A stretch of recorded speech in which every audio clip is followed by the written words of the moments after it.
Hello everybody, welcome back to Spinner Rack Review. Today we're looking at Immortal She-Hulk #1.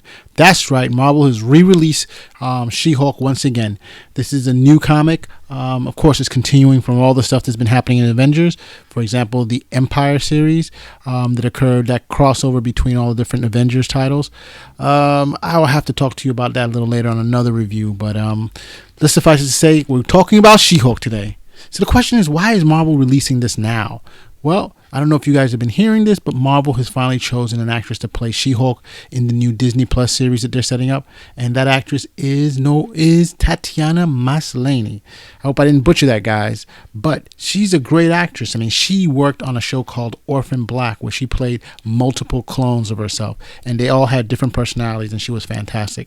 I mean, Tatiana wouldn't have been my first pick. She's kind of small, but hey, she was able to pull that off. I think she can pull this off too. So big thumbs up for that.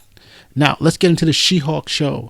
All right, so what's going on there? This is a comic written by Al Ewing. The artist is John Davis Hunt, and they pull off a pretty good comic from what I can see here. I can't knock it too much. I was never a huge She-Hulk fan. I mean, I wasn't against She-Hulk, but I mean, this one definitely, they're pulling more with the emotional strings on this particular comic, as we can see here. What we're dealing here, it's the name of the story is the 3 deaths of Jennifer Walters, who is She-Hulk, and here we're talking about what happened to her, why she feels so disconnected, why she's not connecting with people. She feels like she's died, she's come back to life again. You know, is she immortal, is she not? And so basically she seeks some answers from people such as Wolverine and Thor, trying to get a better understanding of what's happening. But we, as a comic book reader, we're seeing there's a lot more going on than just her, dying and coming back.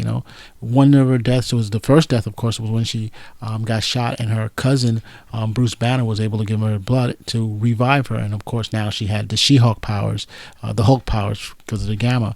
And then the next death was when I think she was fighting Thanos, and the Avengers were fighting, and she ended up dying in that incident. And the latest one was with the Kotati.